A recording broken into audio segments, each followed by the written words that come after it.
Okay, I think with that, we will go ahead and get started. Welcome to Brandywine Museum of Art this evening. I'm Mary Cronin, the Director of Audience Engagement.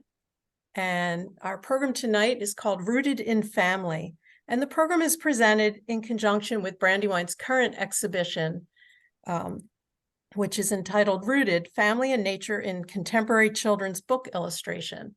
And that exhibition will be on view through February 28th at Brandywine.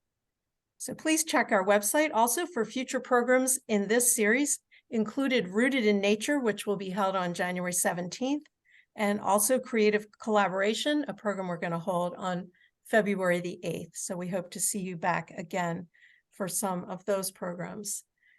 And with that, I am going to turn this over to our Brandywine's Associate Curator, Audrey Lewis, who's also the co-curator of Rooted. Am I unmuted? Yes. You're unmuted. Yes. Thank you, Mary. Yes, I'm the co-curator of the exhibition with Shadra Strickland, who I'm introducing right now. Shadra is wonderful, has been the best collaborator, co-curator I could have asked for.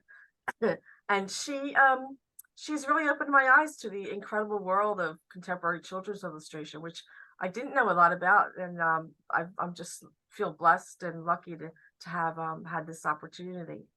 Just some background. She's an award-winning author, illustrator, and educator. She's currently chair of illustration at the Maryland Institute College of Art. And her latest book, Jump In, which she both wrote and illustrated. It was released earlier this year. It's gotten great reviews and is really a joy to read. For her debut book, Bird, she was awarded the Ezra Jack Keats Award. And before I forget, Shadra's book, along with all those by the artists seen here tonight and the others that are represented in the exhibition, are available in our museum shop and in person or online. So with that, I will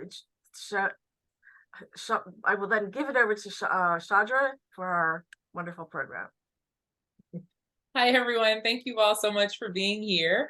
I am going to point out all the young people on the screen so that you can be introduced that way.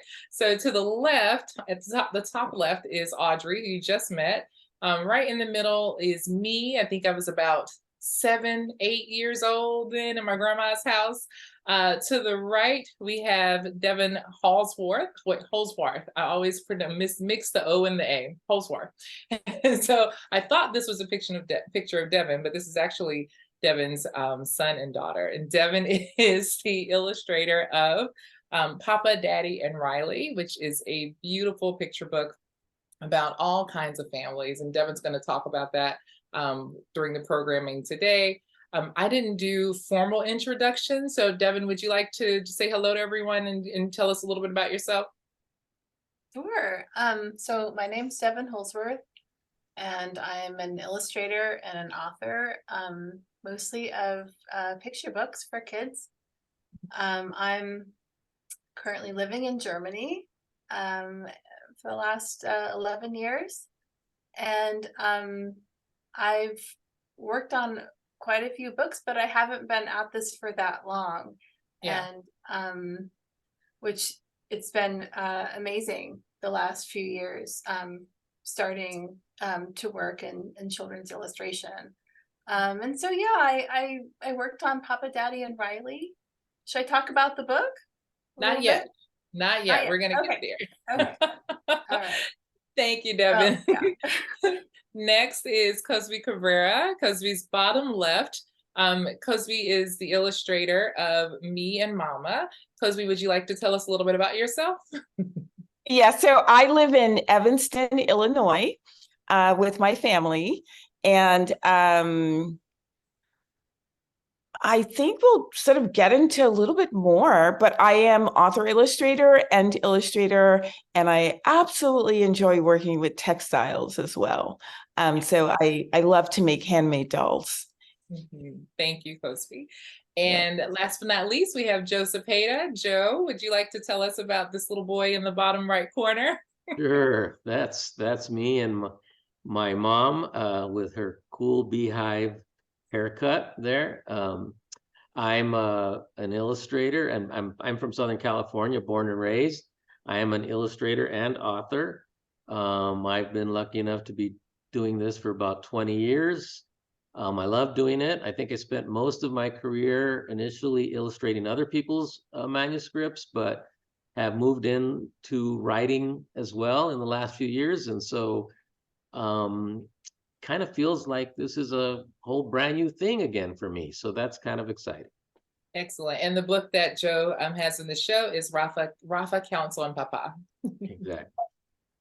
All right, let's get into it. So Cozbi, tell us a little bit about this little girl. What were her dreams? Did she know she was going to be an artist? Actually, there's an interview where my dad is interviewing me on a tape recorder, and I'm 4 years old, and I was so nervous, with this new technology. And I told him my name. My last name was Sanchez at the time. And I said in a very quivering voice that I wanted to be an artist. So I was like very clear about that back then. I love it. Yeah. Yeah, and that's my daughter beside me. This is our old Brooklyn neighborhood. And talk to us a little bit about how Me and Mama came to be. Yeah, so Me and Mama really is an ode to the everyday, the beauty of the everyday, the sort of thing oftentimes we take for granted, but we understand that it's in the everyday that our souls are being nurtured and watered and fed. And it's sort of like under the radar, the sort of thing that we could take for granted. And so my daughter was offering me a cup of water, and she, tumbled onto the ceramic tile. And so those broken pieces were so beautiful. It was still my favorite cup, even though it was broken, that I decided to collect all of these string of moments from the time we say good morning to the time we say good night. I love it. This book, first of all, Cozbi and I go way, way back to when we both lived in New York, and neither one of us are no longer there. I just think that the artwork for this is so tender and magical. Can you talk to us a little bit about the materials that you use and your process? Yeah, so this was done in acrylic.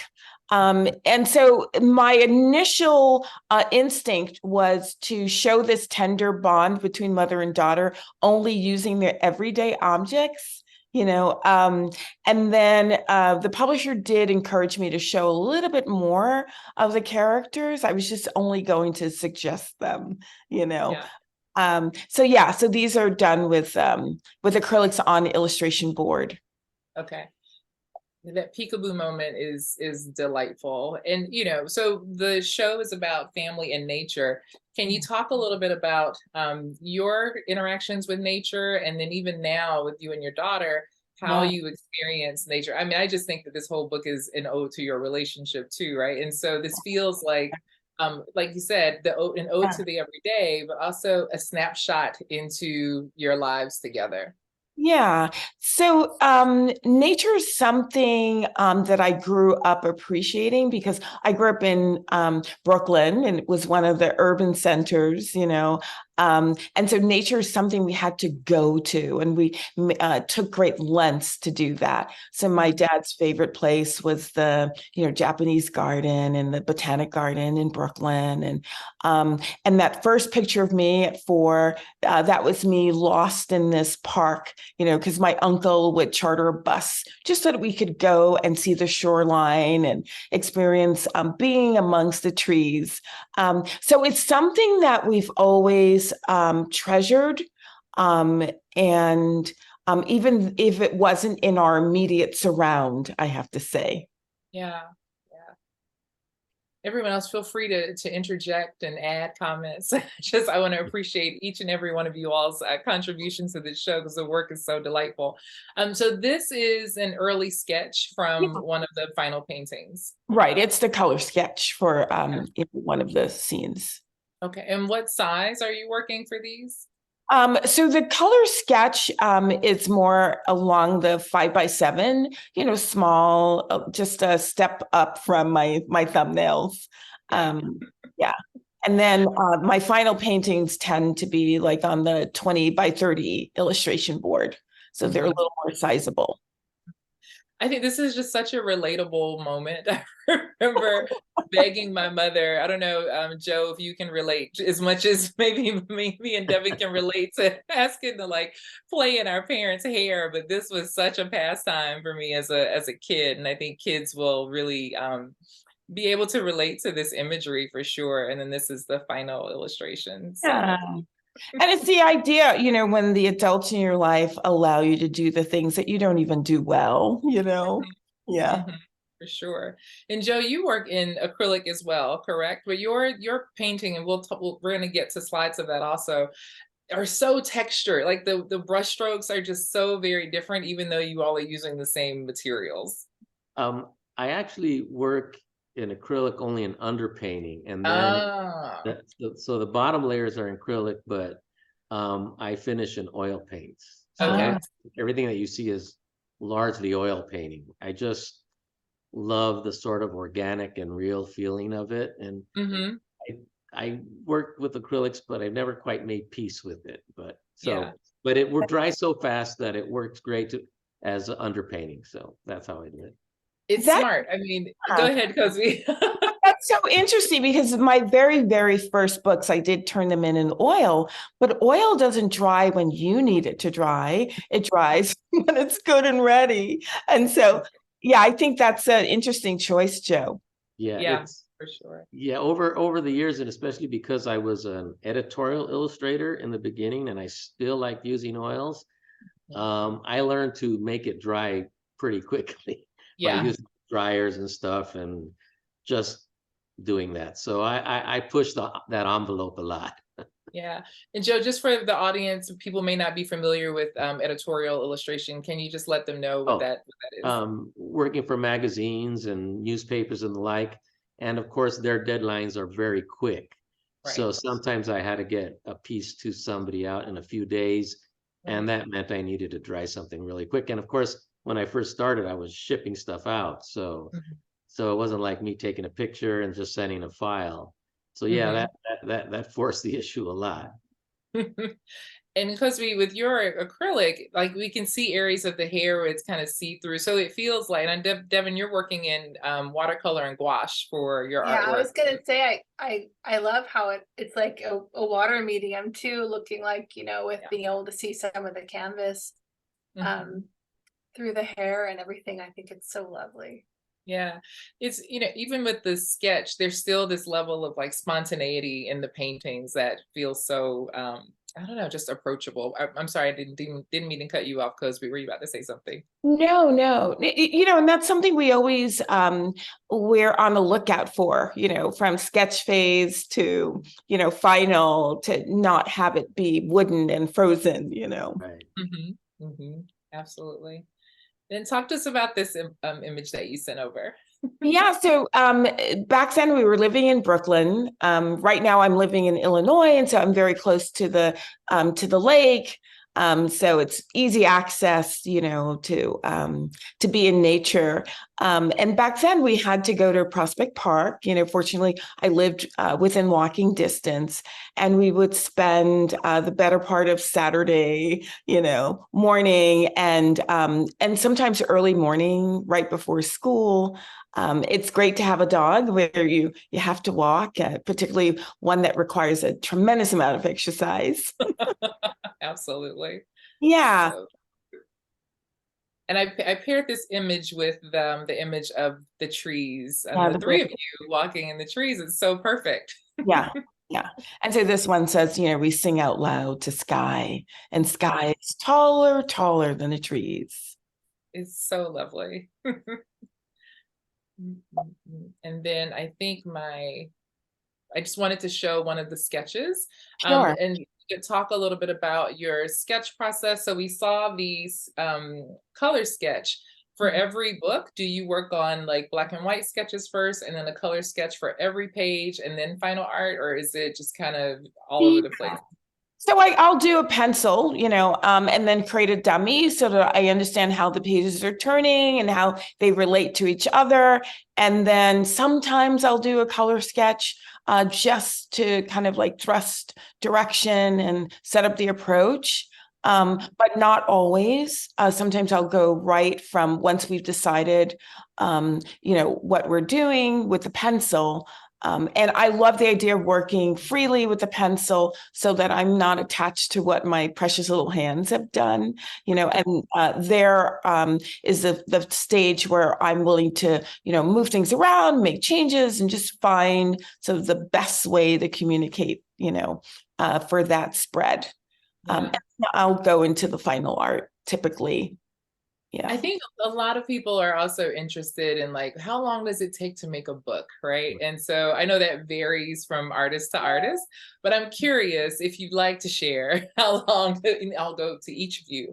I will not reveal the answer for myself, but how long does it usually take start to finish? And, the difference for a lot of these is you all wrote them as well as illustrated them, right? And I do find that there's a different level of pressure when I'm illustrating other people's work versus my own.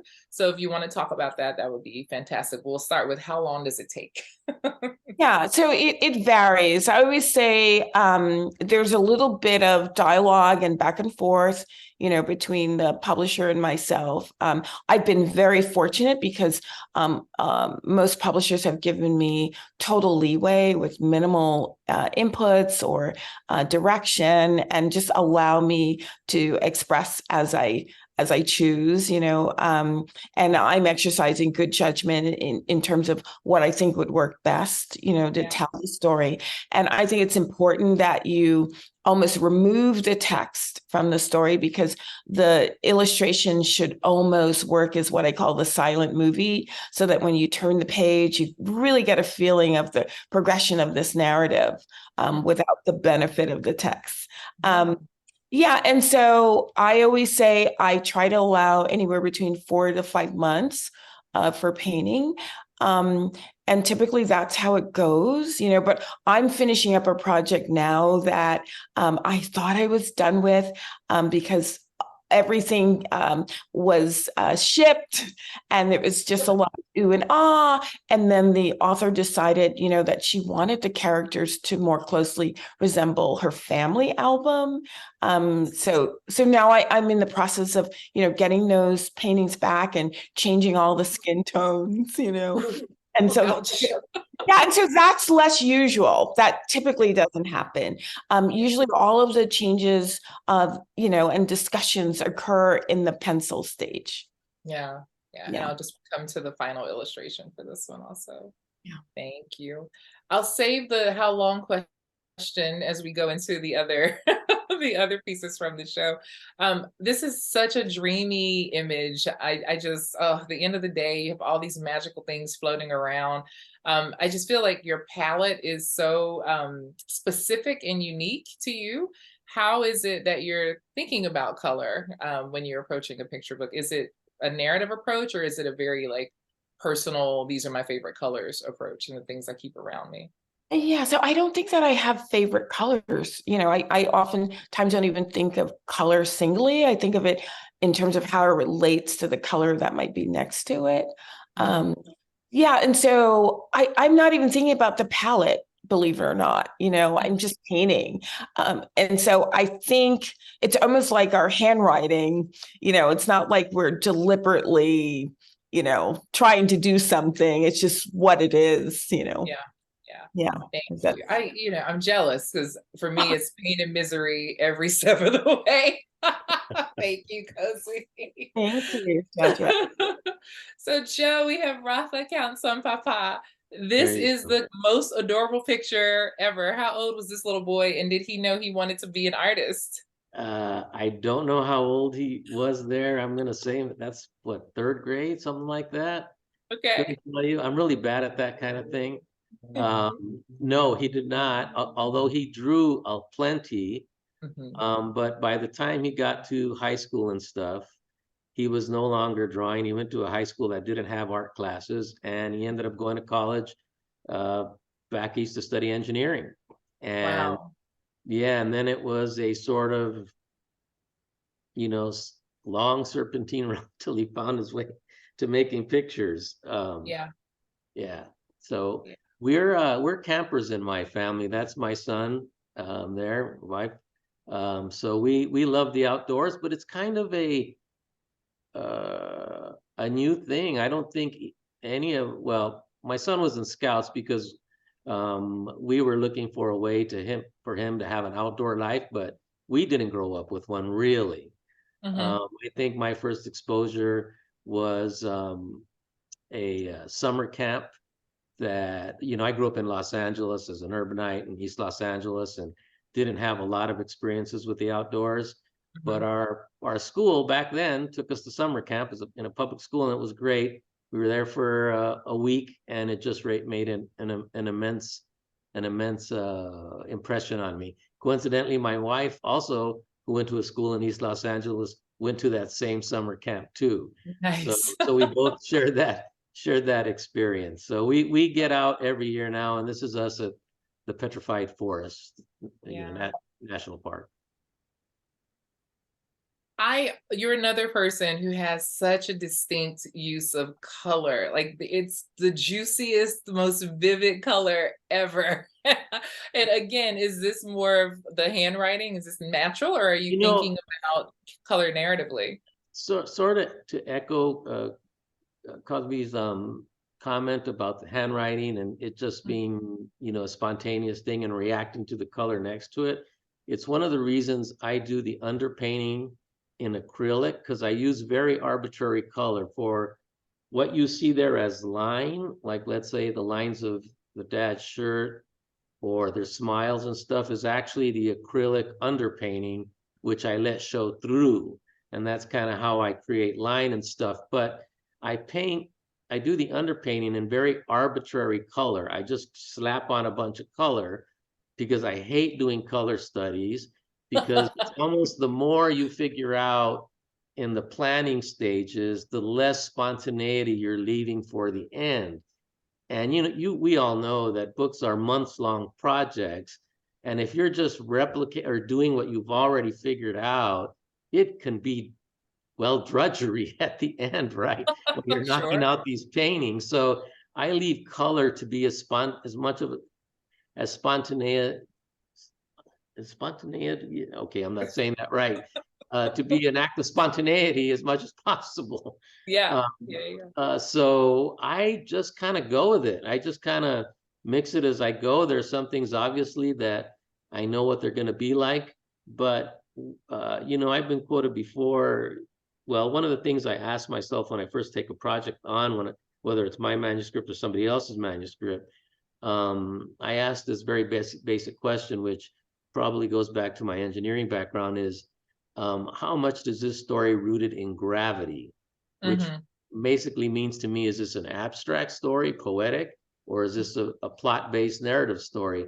And wherever it leans, it sort of kind of informs me about what the color might be like and how I make pictures, compositionally stuff. If it's more poetic, it's going to be more abstract. Shapes are going to be askew. Skies are going to be, pink or whatever. And if it's more narrative, then it'll be whatever. And this is essentially a backyard story. So it kind of worked its way out like that. Yeah. Even the sense of nature. So hearing about your engineering background is really interesting, because there's a lot of really fantastic structure in the images compositionally. Like they are so well planned and well held together, and your use of the shadow and angles. If you see the paintings up close, it's just a delight. So I think it's interesting to hear that you have that background in engineering, and wondering if that naturally is just the way you approach illustration as well. Yeah, there's no doubt that I hang my hat on composition. And actually, when I'm designing a book, and usually when I talk to other illustrators about it, because I feel it's such an important aspect of the picture making process that sometimes it gets left behind, because a lot of us want to move on into the juicy picture making, or we have the end result in mind. That I feel like I need to build that house structurally, from very soundly from the very beginning. So I am doing the jigsaw puzzle of nudging angles and shapes and spaces in the drawing process, and focusing on that a lot, as much as possible, almost to the point where no, you're not allowed to move on farther, until you do the math or whatever here, you know, in terms of design. And so that's how things work for me. I think if I'm sound in the beginning, then I can be freer at the end when I want to paint. Yeah, I tell my students all the time, you can't build a house on a cracked foundation, right? The foundation has to be solid for sure. Exactly. And so how long is the process for you in making a book? You know, I can usually get to pictures pretty quickly, partly because I'm confident in my composition skills. So I can get, you know, sketches and stuff done in about a month or so, and then I'm painting for a couple of months. It depends on the complexity of the book and the story itself. I also do books digitally, and sometimes those move faster. It depends. Okay. And so talk to us more about the outdoor life. Yeah, so we camp every year. We go, you know, we're kind of national park geeks. I think we're at Bryce National Park here. We did all the Utah national parks, and that's my wife playing her guitar. She's a musician, so there's just something about really getting out there as much as possible. My son and I backpack, and I really like that because that's like leaving a car. And you know, you really earn your spot because you got to walk out to it. Right. So I just love it. Honestly, I think from the very beginning, I just love being on a road trip and getting out somewhere. And you know, it's one of the reasons, you know, I joined my son, if you will, in scouting by, you know, and that kind of helped us, but we soon started doing it ourselves. And so we get, you know, we're lucky in California, you can get to big open spaces, you know, quickly, and there's big parks and stuff like that. So we try and do that. Yeah. And where did the idea for the story come from? You know, it was just that seed that was there for a long time. Math, science, and all that. You know, I'm still a big fan. I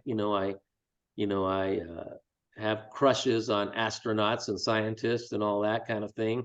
So I just kept thinking of a boy who loved math and science, and his dad who kind of helped him and did the same.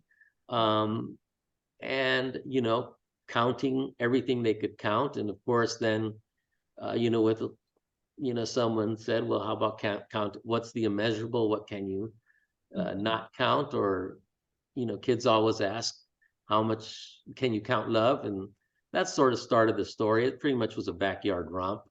Yeah, it's so delightful. I mean, I think it's just such a nice way to kind of think about STEM, right? And think about counting, think about measuring, but also again, with looking at Cozbi's book, it's just the everyday. Like this is a dad and a son who like numbers, and I think you did just such a fantastic job in making this also extremely relatable. How do kids respond to the stories when you're doing school visits and things like that? You know, well, of course, I point out all the things that you can possibly count because I purposely made sure there was a lot of things in pictures. There's a whole bucket of baseball. There's oranges in a tree. You know, you know, if you want, you can count how many slats on a fence and all of that. So I think they've really responded to. I'm still kind of new to reading this book, so I'm still enjoying that experience. And you know, I mean, my wife was really great about when my son was small, about letting him dig in the dirt and dig up earthworms and all of that. So a backyard is a big and wonderful place if you explore it that way. So I think there's some of that in this story.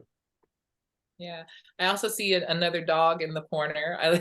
Team dog here as well. So it's always fun to see kids and animals and just really embracing all of the natural world. Right. Beautiful. And such a tender moment. It's like, and I, looking at the paintings up close and being able to see those shocks of purple and blue come through, I wondered, I'm like, how is he doing that? And so, yeah, to know that you're just arbitrarily blocking in color, I would love to see an underpainting. Like I can't even imagine. It's a fun part. I think Cozbi talked about it earlier about trying to keep the spontaneity all the way through and keep that energy up from sketches to the end, that's always a challenge. So that little thing helps me a lot. In the beginning, I'm just slapping on color, literally like, okay, what tube am I almost running out of? And let me use that color here and there, and then it allows me to be responsive when I'm painting. Yeah, it's great though. I mean, I think one of the art school rules that we hear all the time is which color are we not supposed to use on our palette, everyone? I think Black. everyone's muted. Everyone's muted. Don't mute yourselves. Talk to me. Black. Black, no black, right? And so Yeah. I think, Joe, you really, as an artist, a fan of your work, like you really solved that problem of like activating your blacks with the underpainting. I think it's just really smart. Bravo, excuse me. And this is what we are supposed to do as artists, is draw on location. Where are you here? I am in the high Sierras with my son and I went on a hike where I backpacked before. This is at about 10,000 feet up in the Eastern Sierras, and I took my little homemade plein air painting kit. I really have no history of that, only started doing that recently. But I like building things, so I made a plein air kit out of a cigar box so that I could, a small cigar box, so I could purposely put it in my backpack. And so much to my son's chagrin, I think, because I probably took a little long to paint this thing, but yeah, they're okay. Nice. Cozbi and Devon, do you all have a sketchbook practice that you kind of adhere to? I do. I'm not like devoted, but I bring it everywhere, and then on trips, and some are for book related things and some are for just fun, or or they have like different kinds of paper, but never like a set schedule or like a practice. I kind of wish. Well, I think, when we're going to come to your work as well. Let me start at the studio here. Joe, we are all very jealous of this studio space. Yeah. Are you still, so I pulled this from your website. Is this still your studio? Yes, that's where I'm talking to you from right now. I'm sitting right by that desk area there. Right here? Yeah, I know, over on more to the left. I'm sitting right there. Okay. Yeah, I'm very fortunate. I think, and even people, when other illustrators pop in, I think it seems like a studio is a foreign concept these days to a lot of illustrators, I think, in terms of like space, because so many people work digitally. But I've always worked, since I worked in oils from the beginning, I have always just assumed I needed a space with ventilation and this kind of stuff. So for a lot of years, I've always, for the most part, have had a studio away from home. Yeah. And this is like the biggest studio I've ever had. It's an old packing house studio, space, and it's zoned for work and live. And you can see the skylight kind of at the top there. So it's got, way at the top, there's a little thing there. That's a skylight. And it's northern light. So yeah, it's really great. Cement floors.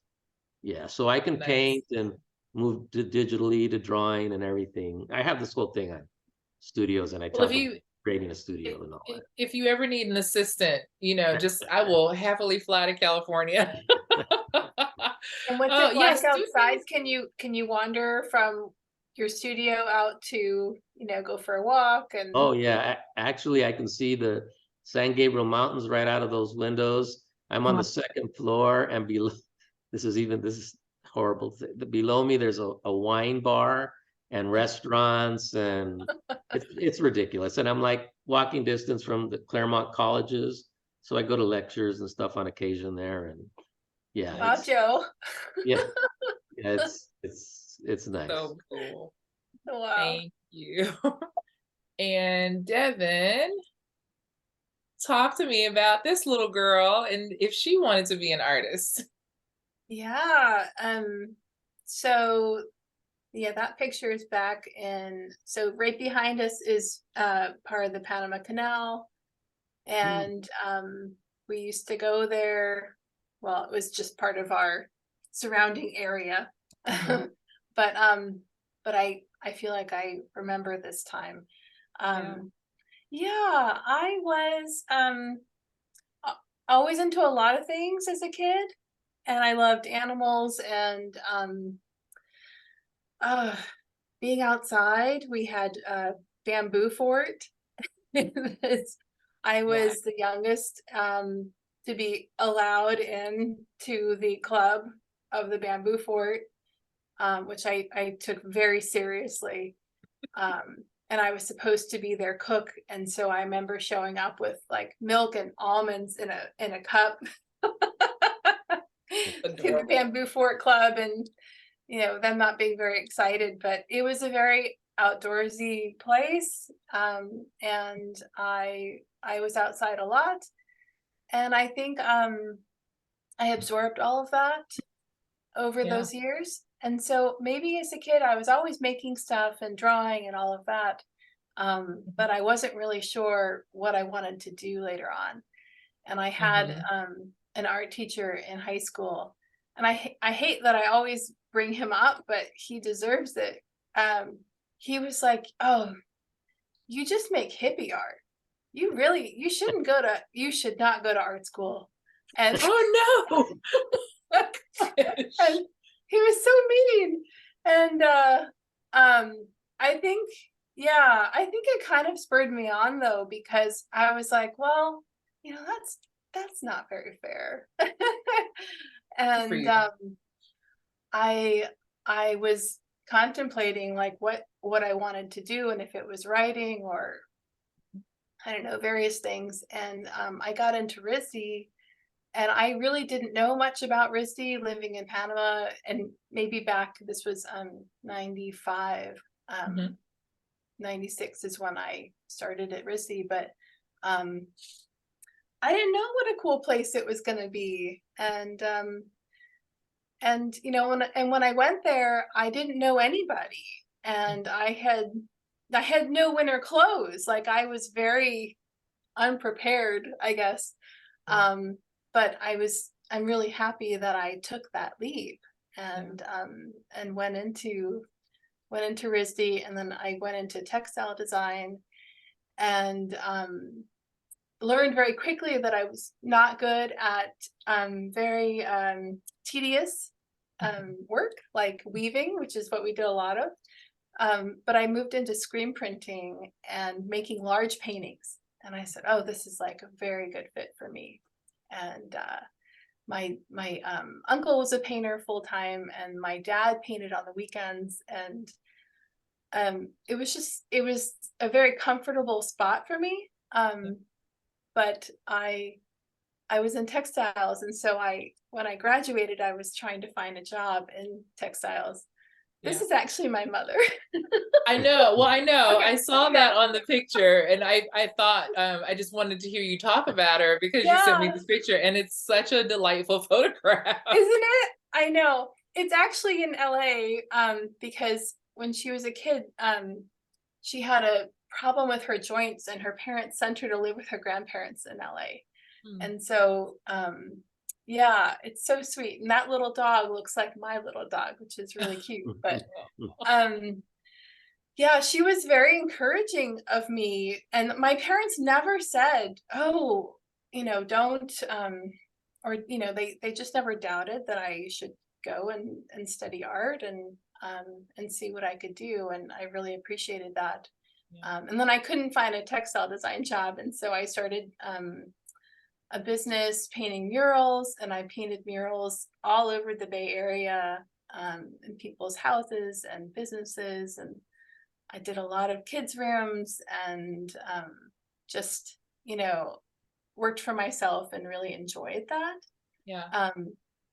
Being a painter and being paid for it, which was wonderful. Yeah. So yeah, I kind of, it's been circuitous.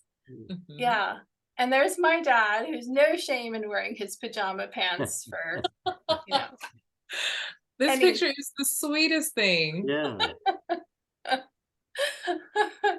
Yeah. Yeah. So that's my dad, and that's my son, Griffin. And my dad is probably telling him about the shadows coming over the hills. And we had driven to this place in Italy, and where they grow all these lemons. And we were staying in this really old place that there was just stuff everywhere. Like, these are marble stones that were, kind of like mid-project from somebody. And what you don't see is that my son was trying to throw them over the wall. But You mean he wasn't stacking them neatly along the ledge like he did. Most of them, yeah. But yeah. Book. It doesn't it feel like a book? Yes. Yeah. You want more. You want more of it.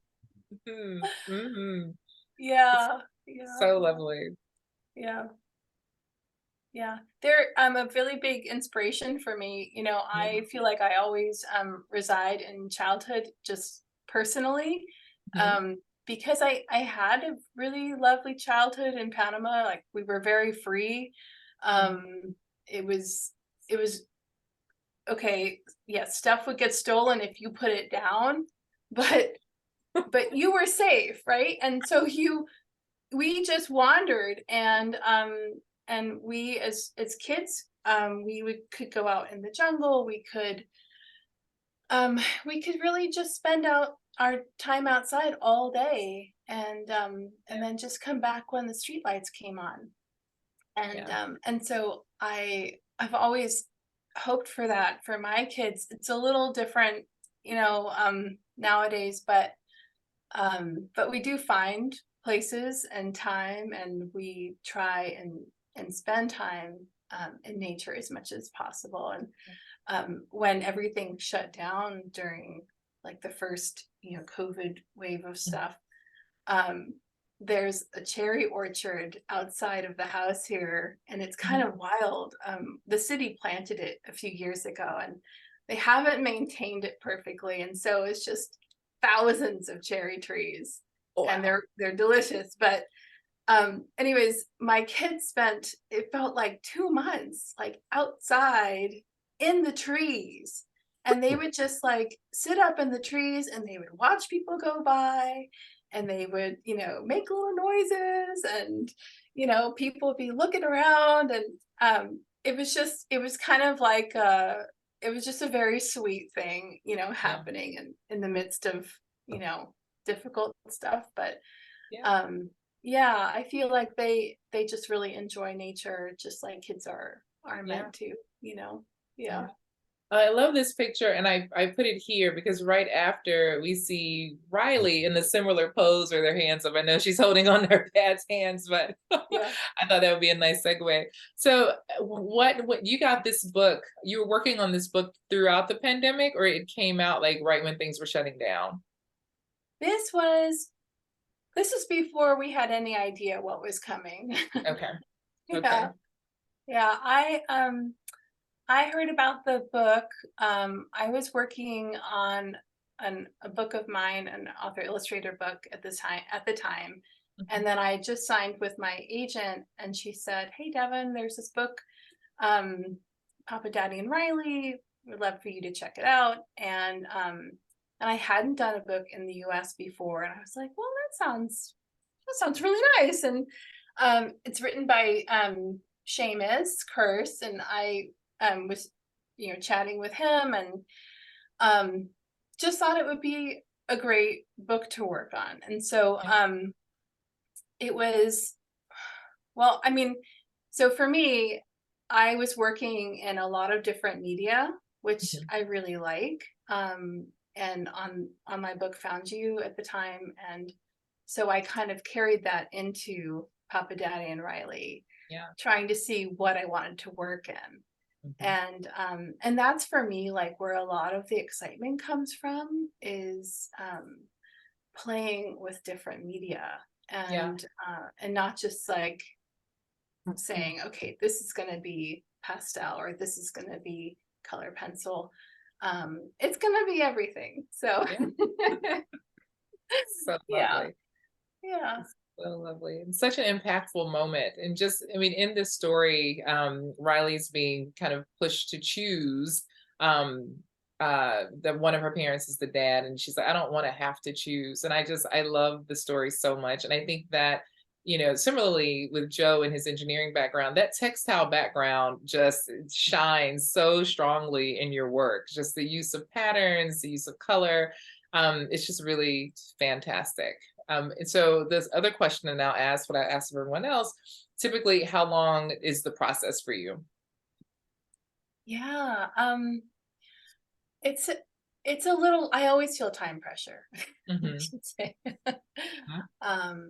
But with Papa, Daddy, and Riley, there was a lot of time pressure. I think I had only 2 months to make that book, and it was yeah. I would cry every day. I would cry.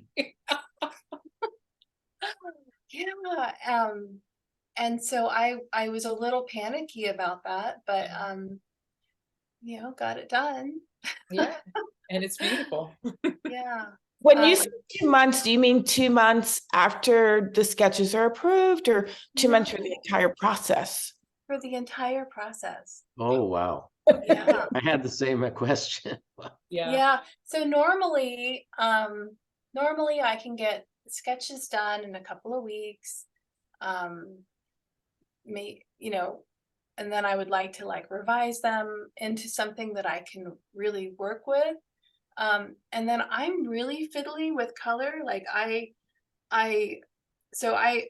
operate with ADHD, and decisions are really hard for me at times. And so I don't, like Riley saying, I don't want to have to make so many decisions. And so what I'll do is I will lay out all of my color ahead of time digitally. And I didn't do that with this book, but I do that, and then I have the freedom later on to change my mind.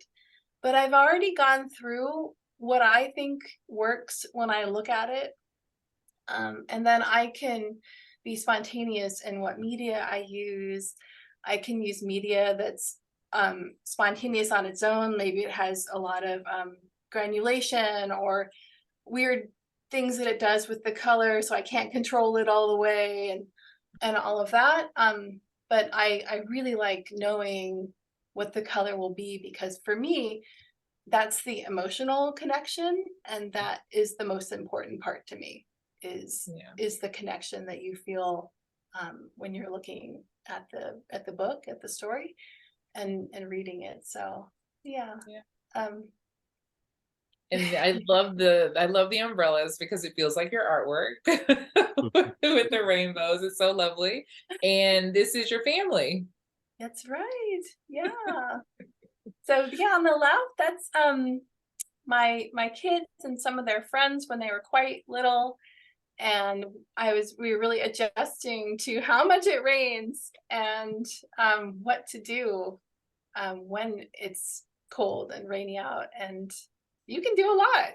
Just get your little waterproof pants on and your umbrellas if you want them. And yeah, they've had a lot of fun here.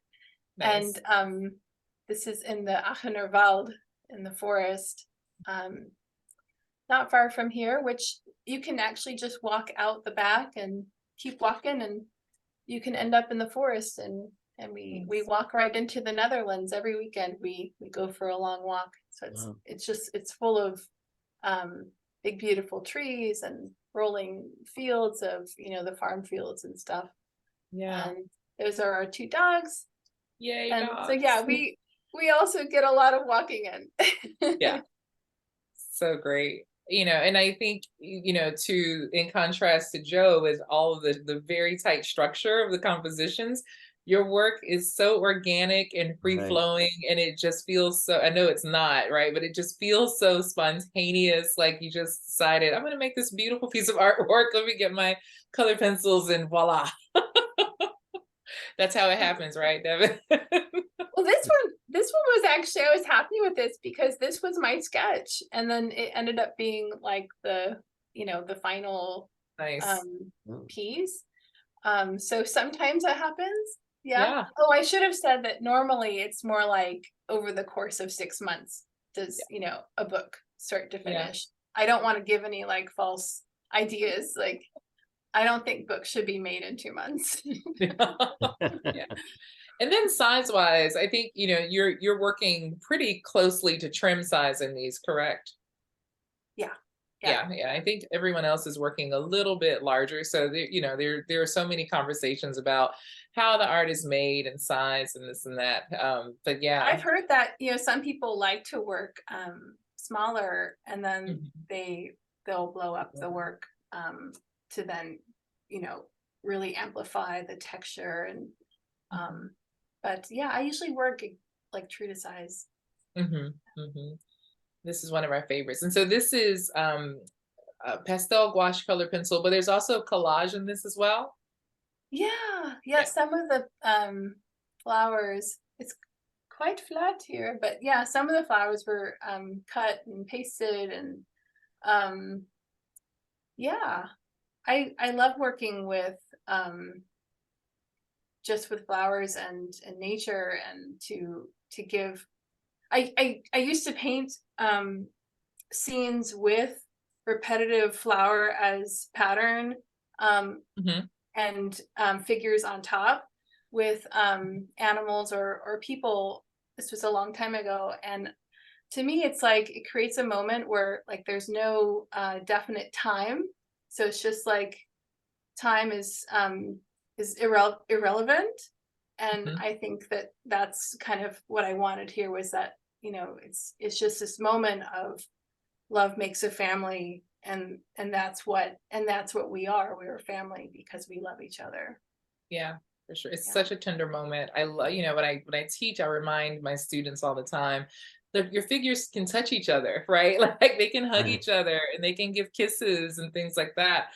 So it's so refreshing to see how love is exchanged in picture books, right? Between families and kids. And it's just really, really lovely. And I think I love this one because this is what we make these books for, is to be able to share them with young readers. Absolutely. Yeah. Yeah. My And is this so your my sketchbook on this? I'm sorry, your sketchbook Yeah. is on, yeah. this is in Florida, and this was my mom's favorite place to go in Cocoa Village where they lived, and so she loved it when we would come along and get a sandwich or an ice cream. Nice. And nice tender moment, Yeah. and my mom was a teacher for many, many years and was always pushing the books, Yeah. and which was great. So Yeah. I feel like she was on the journey with me. I love it. And yeah. It's beautiful. And this is this where you are right now? Yeah, looks like it. Yeah, this was gosh, what year? I have no clue. Sorry, I stalked the internet for your studio images. So just pull this one from the internet. Oh, that's fun. Yeah. This was when I still let my husband have a space in here. Okay. And that changed during the pandemic, and he was on the phone all the time, and I was like, you're way too loud and you have to get out. So I love that floor, the Yeah. I pattern was on the floor and the rug, those colors. Mhm. thinking the same thing. That floor is pretty cool.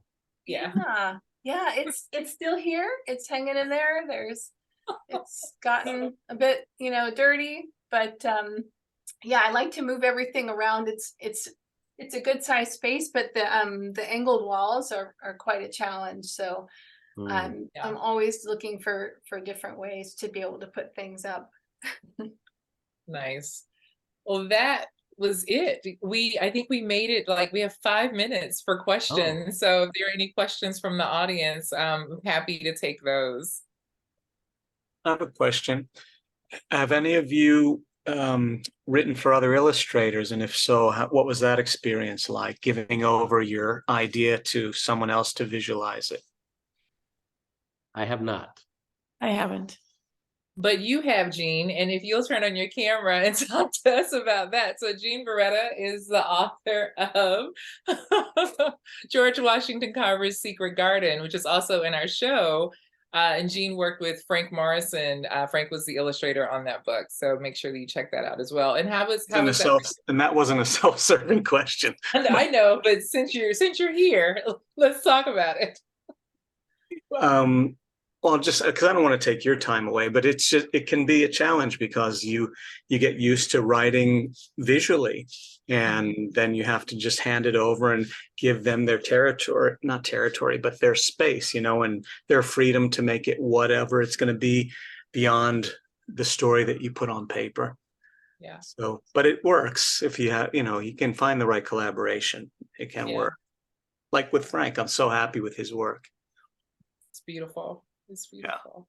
Yeah. Thank you, Jean. We're going to have a program on with Jean and Frank talking about that creative collaboration. We're going to have that program on February 8th. So I'll just put a plug in for that. And then we do have one more question here from the audience for the illustrators. If you had to illustrate yourself as a child, what would the image be in one word? For me, observer. I really watched from the sides, I think, a lot. I think so. For me, it would probably be very faintly done because I was so shy.